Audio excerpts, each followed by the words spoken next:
welcome back to the Fixed Ops Roundtable. I'm Isabella Stevens, joined with Sarah Vantine, and today we are in San Jose, California with the Grande Dealer Group. And Sarah, I am very excited for this conversation today. We have the women of DGDG. Isabella, what rock stars we have on the stage with us today. It's such an honor to be here with the ladies of the DGDG Automotive Group. Everyone, let's start going down the line and introduce ourselves to our audience today. Maureen, I'll get started with you. It's my privilege to be a partner of DGDG. I'm Maureen Martin, Vice President, Strategic Alliances for Dynatron Software. I'm Penny Simmons. I work for Capital Chevrolet at Parts Counter Technicians. Hello, I am Monique Sombilon, and I am the controller with the Grande Dealer Group. Andrea Schulz, Vice President, Team and Culture for DGDG. Hattie Argetsinger, Service Advisor for Capital Books Rugby. Oreett Lichaa, Warranty Administrator, Group with Delaware. Well, thank you ladies so much for taking the time to speak with us today. I am very curious on how you all got your start in automotive. If we could start with you, Oreett, if you could tell us what was that spark moment that made you realize that the automotive industry, specifically DGDG, was the right place for you? So initially I started in the file room 20 years ago, and I learned warranty, and I kept learning and kept moving and followed people who actually I worked with today. We worked 20 years ago across the street. And it's just a full circle of working together with everybody and feeling the welcomeness at DGDG. So I started about 26 years ago in the building next door, and I started off as a weekend cashier. And within a year and a half, I was a service advisor. What led to that? The people? Bob Lewis, this was Bob Lewis. He actually bought out that place, and then he basically said to me, "You're going to be an advisor." Oh, that's so sweet. I cried and said, "No, I don't want to." And then he said, "Go home and wipe yourself up and come back my day." And you came. I did. Izia? I was 13 years in retail grocery as an HR manager, looking for something different. Stumbled upon DGDG on LinkedIn. From the day I stepped foot in this building, I knew I was home. I was looking for a new family, and I found my family. Yeah, I started in the automotive industry as a receptionist, and it wasn't the original plan. I was actually in college to try to get into law school, and unfortunately I didn't make it in, which was fine. And I decided I'm just going to run with it and go and learn everything and anything that I could. And I shortly realized that I love everything that has to do with accounting in the business office. And for me, that led to becoming a controller later in my career. That's awesome. Penny? I started out as a parts driver 43 years ago. And 6 months into the job, I was brought inside the business office, or not business office, but parts office for data input and inventory control. And I was hooked. I wanted to know how the parts department operated, what was involved. Took 3 years, finally got to the counter after 3 years. And we just moved on from there. I set goals for myself, continued on. This DG group, they promote excellence and they encourage you to excel. And that is what I appreciate. Well, I love it. Someone has me beat in the number of years in automotive. 40 years ago in February, I was at college and I interviewed with Ford Motor Company for practice. And when I got there, the gentleman's first question to me was for Ford Parts and Service Division. And he said, "How technical are you?" And I said, "Fantastic first question. I pretty much know how to check the oil and I know where my Ford dealer is. So you're going to teach me anything else I need to know. But I really don't think you're hiring me to fix vehicles. You're helping me to work with the dealers." And they engaged us in all kinds of activities. And I thought to myself, they really want to know about me and about my skill set and how it fits. And I think it really aligns with everything here at DGDG. Well, Maureen, it's fascinating to hear how you got started. 15 years ago, I got started in retail automotive, and I've seen such a big shift in how the automotive industry has changed for women. I'm curious from your perspective, how have you seen it change since you started? And what changes would you still like to see? That's a loaded question. I think what I've seen the most, my first time in a meeting, it was me and 30 men sitting around a table. And I just remember thinking to myself, there's beauty in diversity, there's beauty in diversity of thought. And so I'd love to see more of that. I've spent a good part of my 40 years supporting women in automotive organizations to bring women into our industry, to develop them, to get them to really take on new roles. And there's so many different positions in this industry that are just incredible. And I think the more women in diversity we can have in the industry, the better we will all be. You see that in tech, you see it in all the different ways. Well, for Penny and our other panelists here with DGDG, I'm curious to get your perspective too. You know, with such an incredible organization, how have you seen the dealership evolve since you got started?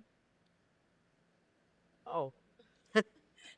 I didn't have notes for that. We're going to wing it. This is the fun I panel. know it is. So, I am seeing more women in service, which is great.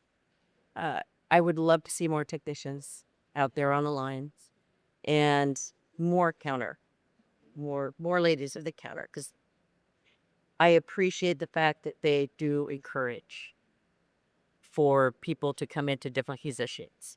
So they just need a little extra push.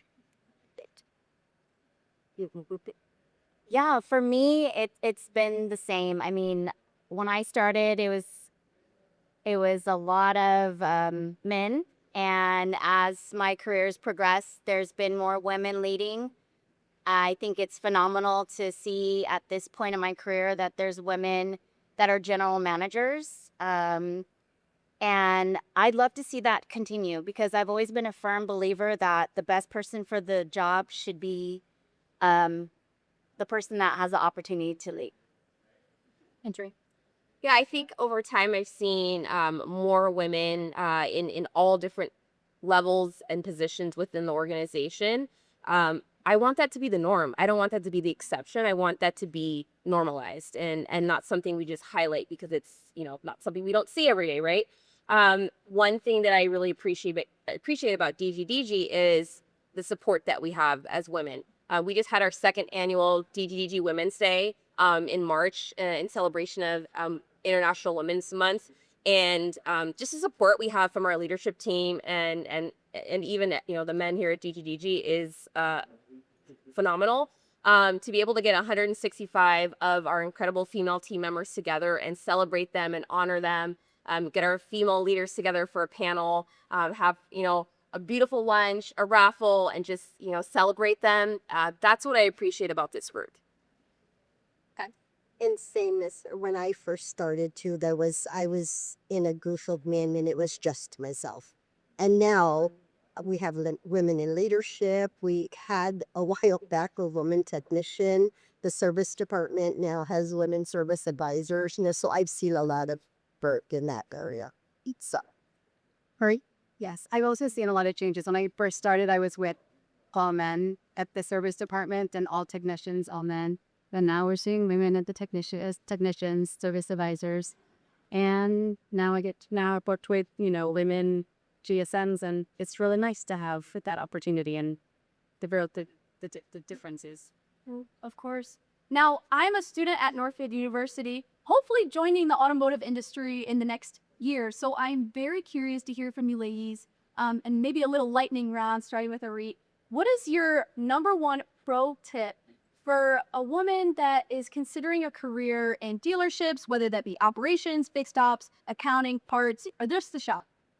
Just be yourself. I mean, you'll succeed. He'll find your space, you'll find your spot. It's what you do, how you take on what you accomplish and how you get there. Yep. be open to learn highlighted to say areas. Yes, there is a lot to learn, but believe it or not, it costs something after this. I would say, what are you waiting for? Like, come on, we're waiting for you. And be confident. You can do this. Definitely don't limit yourself, and don't be afraid to raise your hand to new opportunities. I liked all those. Don't get discouraged. Do not get discouraged. Continue. Continue on. If this is what you want, this is the goal you set, you need to press and you need to get it. You know, I think back when I spoke at Northwood in September, and I think there's two things. One is you have to be authentic. You have to be authentically yourself. You were brought into the organization because of the gifts that you bring to the table. Don't try to change to fit in or to think what others think you should do. And the other is advocacy. And it's not just advocacy for other women, but it's advocacy for our business. It's to see that this automotive industry, you know, for 40 years has been just an absolute love of my life to be able to do it and to work with such incredible people. But if we don't talk about our industry, we're not going to recruit that next generation.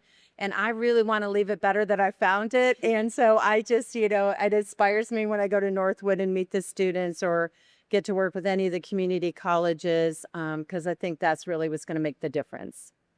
Well, and Isabella, I'm curious, you know, at Northwood University, how many women students are pursuing automotive-oriented careers today? A lot. From my perspective, the women at Northwood University see the opportunity. They see the door open in the automotive industry and they jump right in. I know many of my friends who have internships this summer with OEMs, Ford, Chevrolet, and the opportunities are out there. So we're excited, I'm motivated, and I'm really looking forward to the future of the automotive industry. Such exciting times, Isabella. And here we are at DGDG, an incredible organization with incredible women here on our stage today. I'm Sarah Vantine here with Isabella Stevens. We're at the Fixed Ops Roundtable at Grande Dealer Group in San Jose, California. On behalf of Ted Ings, we'll be right back.